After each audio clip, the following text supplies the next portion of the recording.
Okay, so from acqui-hiring people to the rise of the machines, how to win the digital content race in an age of machine learning. And to help us with precisely that topic is the Chief Executive of Searchmetrics in Germany, Volker Smid.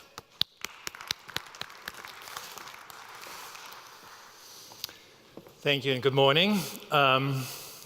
Probably one of the companies my predecessor talked about, a startup company in Berlin here, I'm going to present. And the whole story is around digital content creation, web content creation, and what it means today to optimize the way you create content in certain use cases. The presentation is also available on our website under DIS 2017. And a very quick introduction, that's the advertising part of my presentation about who we are. Company built in Berlin. It's about 10 minutes away from here. We have about 220 people. About 150 of them are located here in Berlin. Offices in London, Paris, New York, and San Mateo. So I would say we are a grown-up startup company. Employee base, about 220. We currently count about 100,000 users of our platform globally. And we have about 1,700 direct customers using our platforms and services, and we are connected via agencies to about 10,000 brands that are using our platform and data services. If you look at the revenue distribution, still 40% Central Europe, Germany, Austria, Switzerland, and 30% US, and 23% rest of the world, which is a pretty big territory. So also in terms of revenue distribution, we are well advanced in the United States as of now. And this is what we do for a living. Basically what we do is, since about 8 years, we crawl the web globally. And that's a pretty broad term. And if you think about the dimensions that we are crawling on a monthly basis, we have a set of about 600 million keywords. And we are looking at 130 million domains, 20 billion rankings a month, and we have collected 250 billion data points so far. So that's what we collect on a monthly basis. That has no value for anybody, because that's way too much data to make use of it. With that, we believe we are the longest running collector of Google data, but not limited to Google data. There are countries in the world where Google has very limited, up to no market share. The second largest search engine today is Baidu in China, which we crawl. And on the basis of the data, we've applied deep machine learning. So on the basis of the 250 billion data objects that we have gathered, since 3 years, we have deep machine learning algorithms that are just learning to make use of the data, because once again, the data set has no use for any of us because it's just too much data. So we need to apply deep machine learning to create context. And with that, we are crawling 900 plus search engines worldwide. We collect each country as one possible frame so Google Germany is one search engine that we crawl. So in total, 900 search engines worldwide in 130 countries and 194 cities. So not only we have search data very locally, because as you can imagine, search results can vary whether you enter it in Berlin, Hamburg, or Munich. And it varies whether you enter it in a smartphone, in a tablet, or on a laptop. So what's the relevance of search in today's world?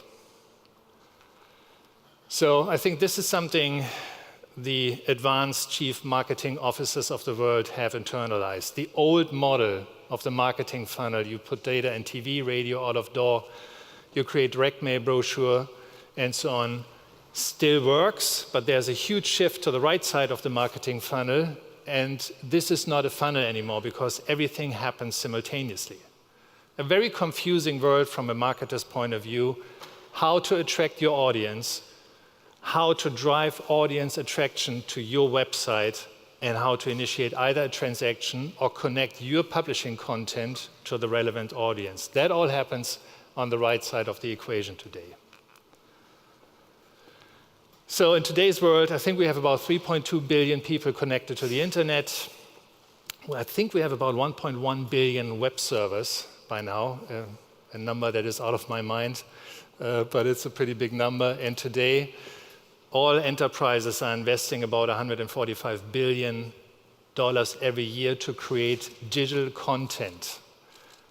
That's good news for the ones who create content. The bad news is that about 88% of this content that is being created and where people have invested money in will never be found. Because all of our behavior here in this room is, if we enter a search term into the search engines of the world, we rarely skip the second page. And there's loads of pages after the second page where you can possibly click. So our behavior is we click on page 1, we rarely click on page 2. And that makes about 88% of all content that is online today invisible from an economic point of view. And so this is what happens, and this is, I think, a very basic underlying of what somebody tries to achieve in whatever business you are today. On the left-hand side, you have what we call the demand. Today, on average, you count about 6 billion searches a day. That accumulates to 2.2 trillion searches a year.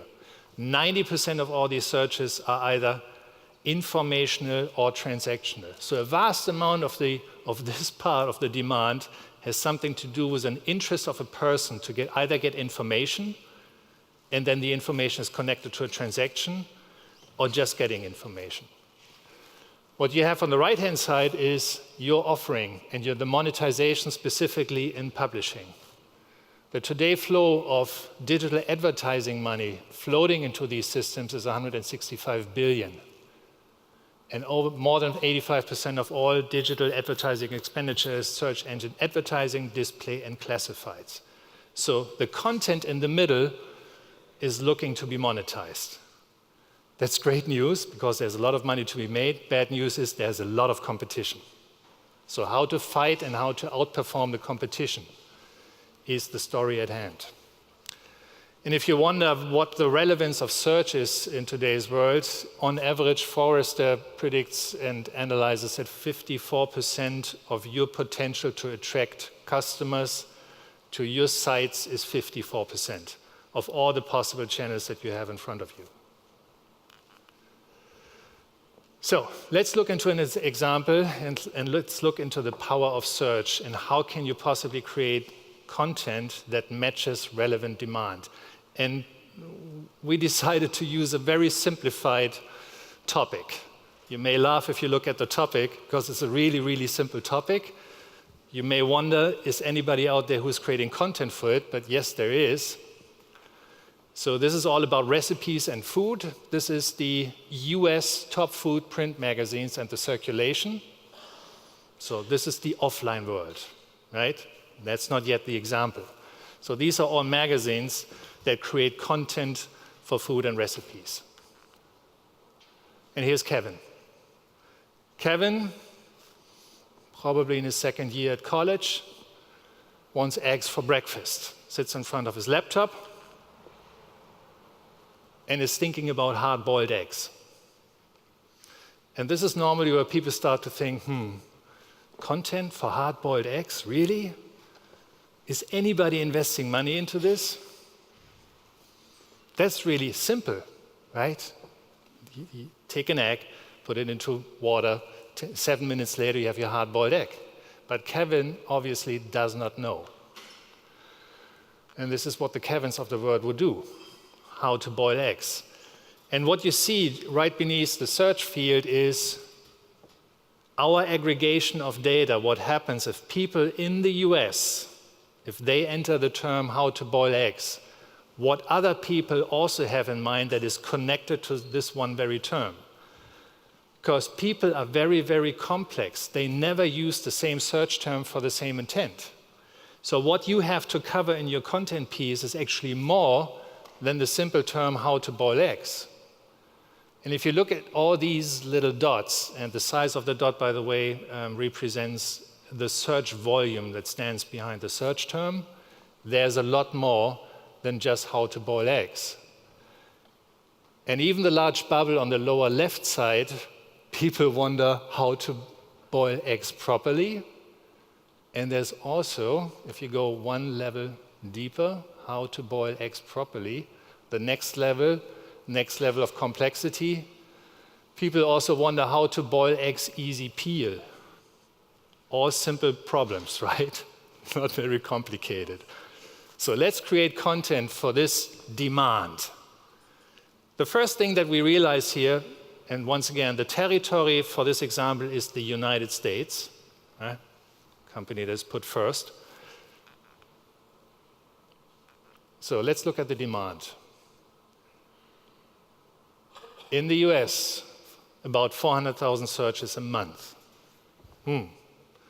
That's surprisingly a lot of demand for a simple problem, right? And what's the search intent? Information, right? The blue color would indicate there's informational demand, the perfect area for publishing, right? And a simple problem. So what's the value of the information?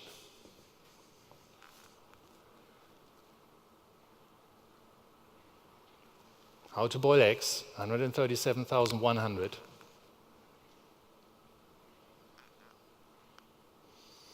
Cost per click, 46 cents. That's the monthly value for the perfect piece of content that grabs all the demand of the world. By the way, that's a good business to be in. I mean, when I was a college student, if I would have looked at this, I would probably have invested a lot of time to create the perfect content for how to boil an egg. And probably the smart people would also make sure that I update my content based on the information out there on a monthly basis to maintain my position in the rankings. Because this has a lot to do with monetization potential. So let's look at today, who's monetizing this potential today. And keep in mind, we have the list of the big offline publishers that we saw in the beginning of the presentation. Let's look at the current results. The American Egg Board ranks first, no surprise. That's the Wikipedia of how to boil an egg. Suggested questions or service from Google, nicely.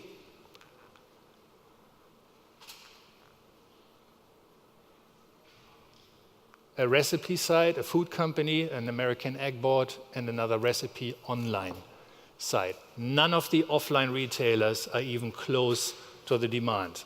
Nobody from us would click on one of the top offline publishers at this stage. We would all hang out here and would probably click on the very first item here, how to make perfect hard-boiled eggs. And they would monetize on the content.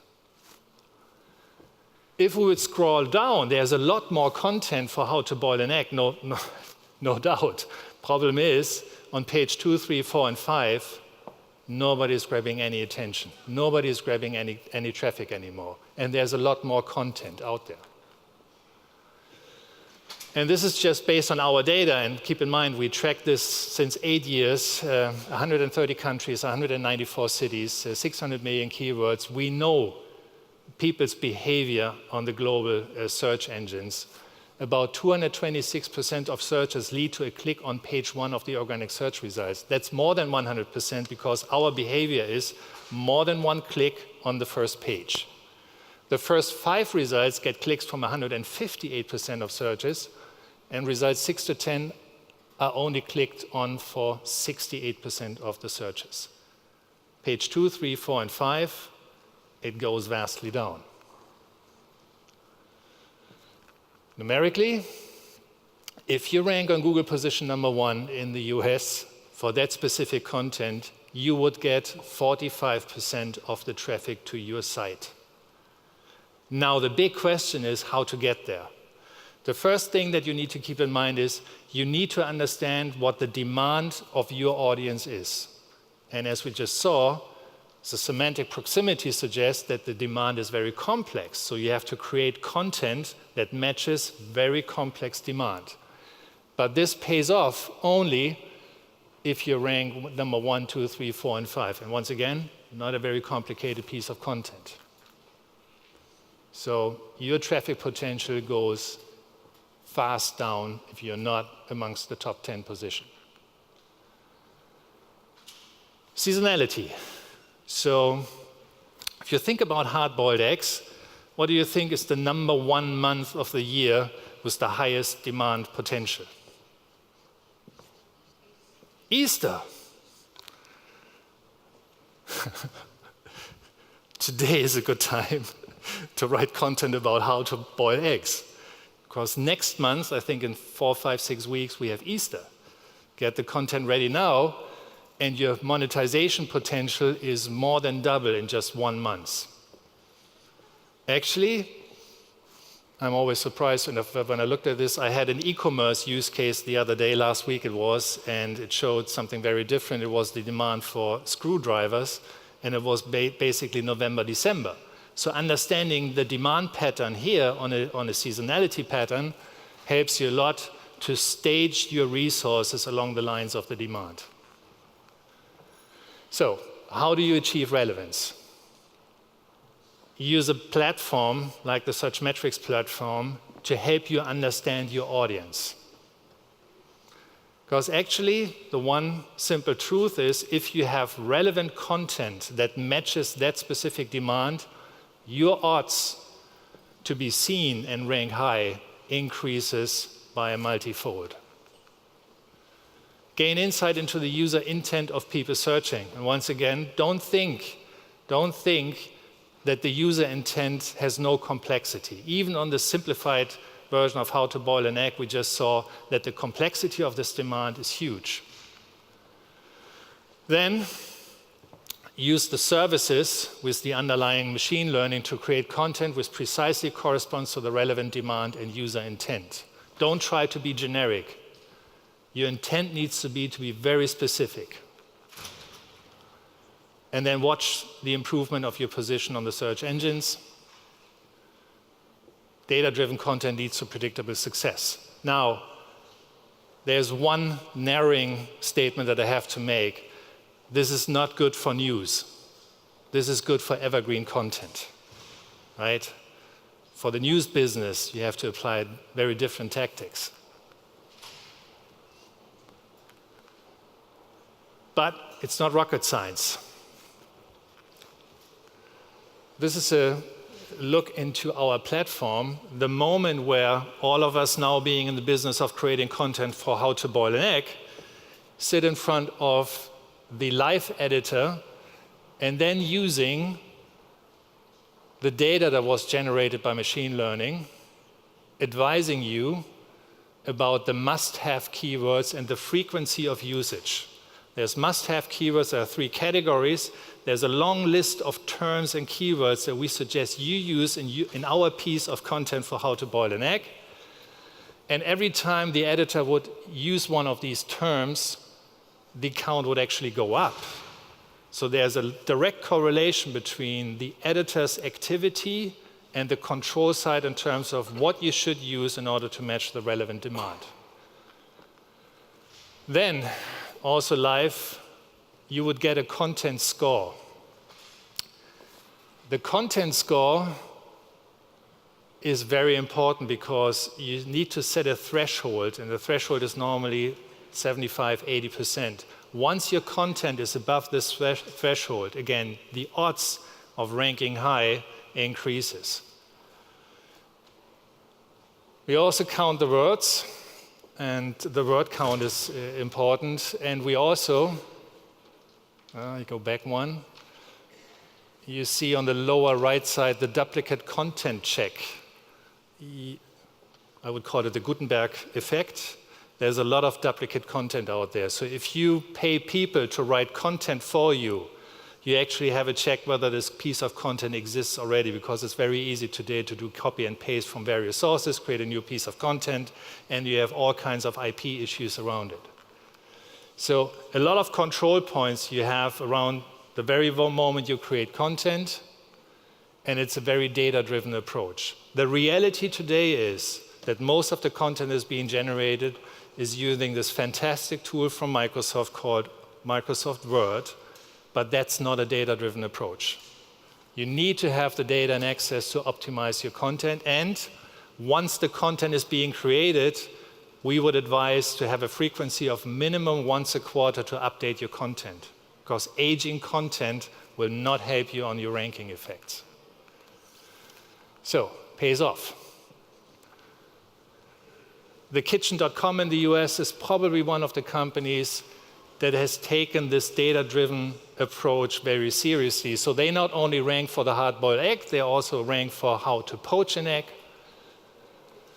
They also rank #1 for soft-boiled eggs.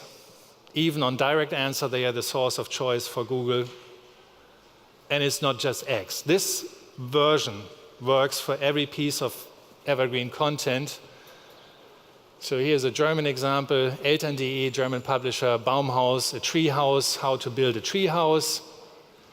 And now I'm very proud about the last example, because I just got the translation from my friend Yogi. The Tooth Fairy, content for Tooth Fairy, also best publisher here in Germany right now, Eltern.de, the best piece of content for parents to advise children of how to adopt to the Tooth Fairy, Zahnfee in German.